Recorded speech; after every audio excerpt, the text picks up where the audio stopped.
The catheter is first positioned just proximal to the clot.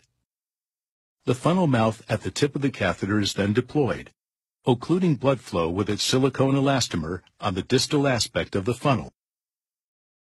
This results in the mouth of the funnel tip being maximally expanded in a radial fashion by the patient's own blood pressure, creating a seal against the arterial wall and arresting blood flow. Cessation of blood flow prevents clot fragments from traveling downstream, greatly reducing the potential for distal embolization.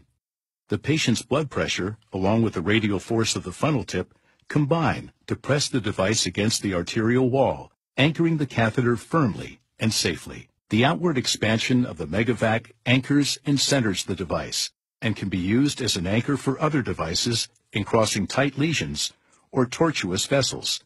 Once the megavac arrests blood flow, the thrombo wire is inserted through the catheter, advanced through the clot, and deployed distal to the clot. While applying suction with the megavac, the thrombo wire is retracted to simultaneously pull the clot into the funnel mouth and through the catheter. After complete clot removal, suction is discontinued, and the catheter tip is undeployed, restoring distal blood flow. Rapid removal of occlusive thrombus with vacuum extraction can accelerate door-to-balloon time and improve outcomes.